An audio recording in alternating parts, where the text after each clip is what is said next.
Hi, I hope you are fine. Welcome to this presentation from this channel. The channel is well known as the Geography Conceptions. In this presentation, we are going to discuss about several terminologies related to the disaster management. Um, there are several terminologies which are now used in the description of the disaster management concept, but there are major four terminologies that are used to describe these concepts. And there are three terminologies which support the description of the term disaster. We cannot describe the term disaster without the support of these three terminologies, which are hazards, vulnerabilities, risks, and to start with hazards. What is hazards? Hazard can be a substance, can be an event or phenomena, or sometimes anything that have potential to cause a negative consequence to either individual, community, and their properties, or sometimes can cause a negative consequence to the environment or environmental resources. So anything, any event or any substance which can cause a negative effect to the people or to the environment is considered as a hazard. Now, example, an earthquake is considered as a hazard because it can cause a negative consequence or negative effect to the people or environment. Also, a flood can also considered as a hazard because it can lead to either environmental destruction or disruption of the people's livelihoods or people's settlements and so on.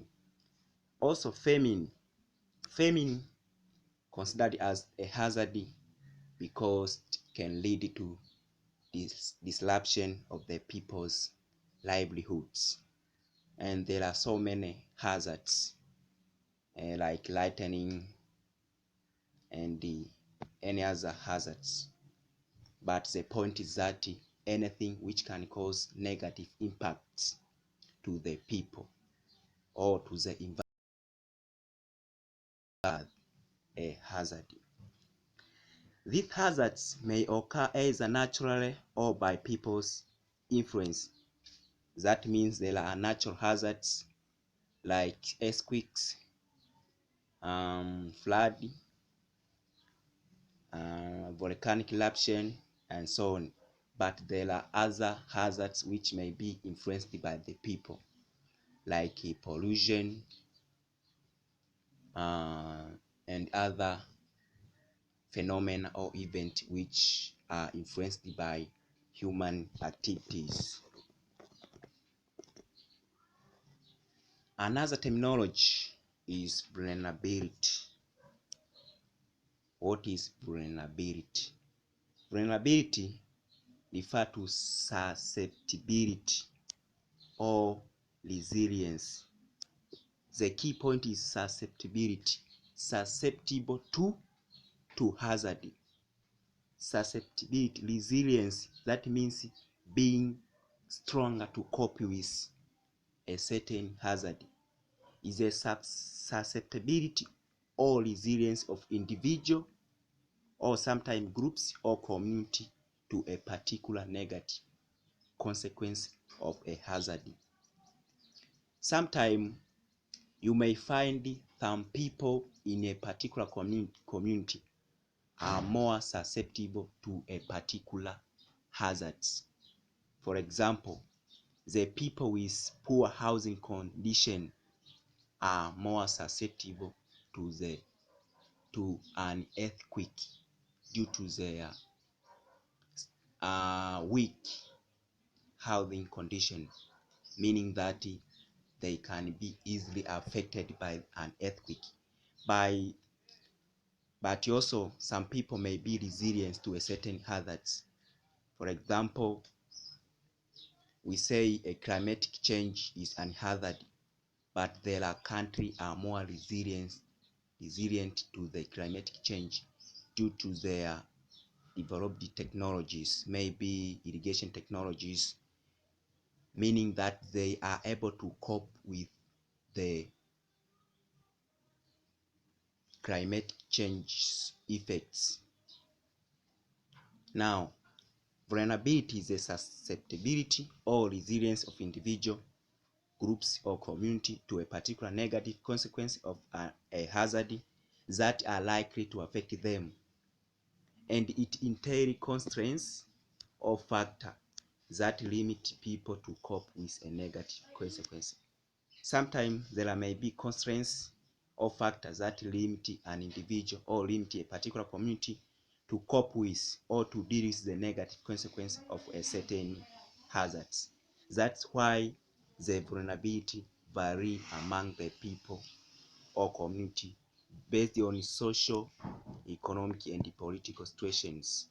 The people with stronger economics are more resilient to a particular hazards, while the people with weak economy are very susceptible to a particular hazards.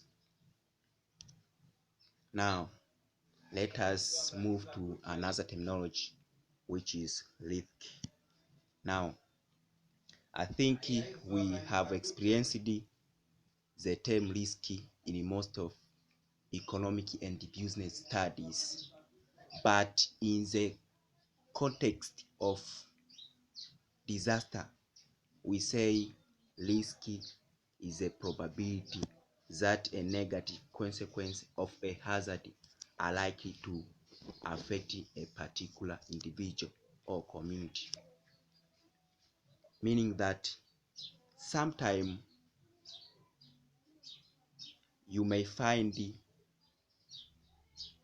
a certain individual or a certain community has high probability of being affected by a particular hazard or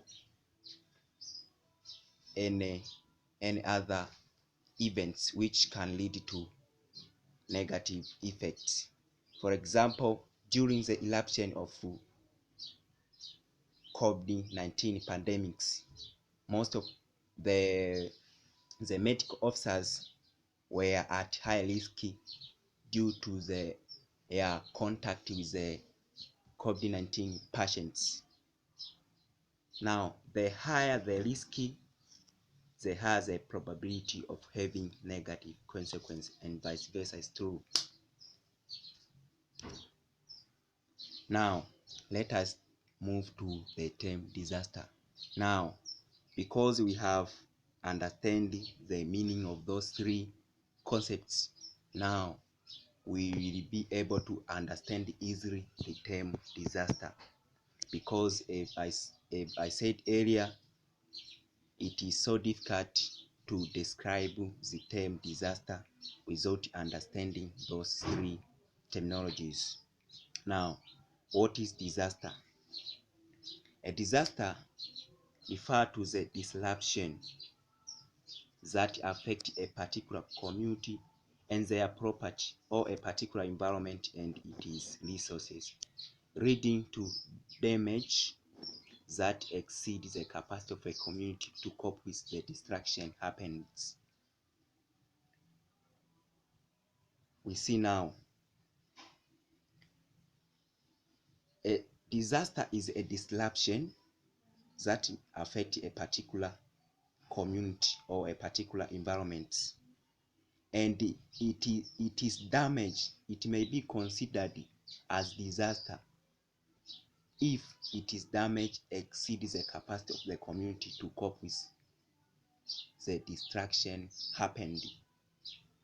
That's why we say hazard can be a disaster only if its damage or destruction exceeds the capacity of a community to cope with its negative consequences.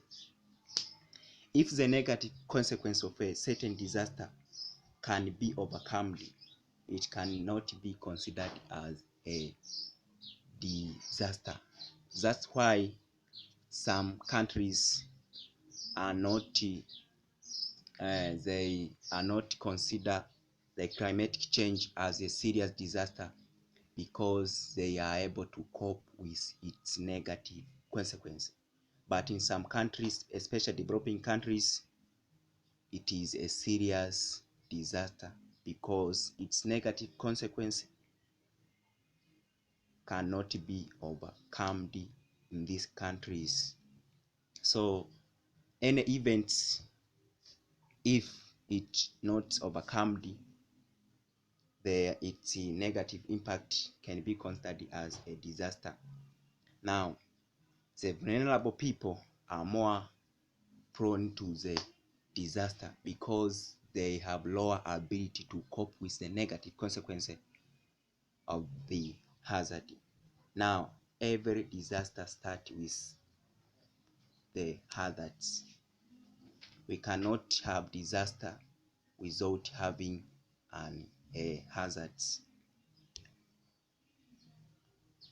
All this meet the statement developed by the disaster crunch model, or sometimes called pressure and release model.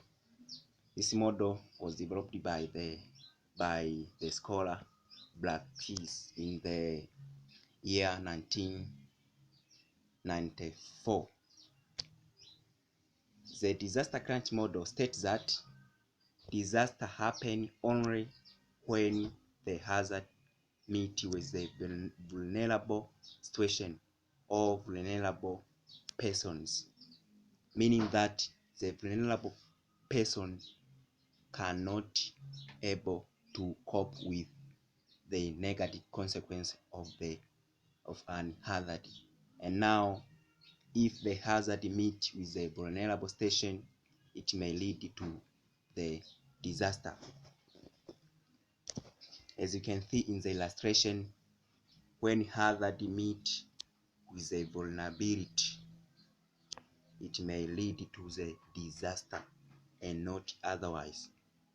If hazard meet with a resilience or resilient community or resilient person, it may not lead to the disaster. Event with potential negative consequence, if it meets with any vulnerability, it may lead to disaster. And that marks the end of our presentation. I would like to thank you for taking your time to listen to me. Our channel is well known as Geography Conceptions, so please subscribe to these channels, and also you may write your comments on either criticism, suggestion, or any other point of views. Otherwise, have a nice moment and thank you for listening.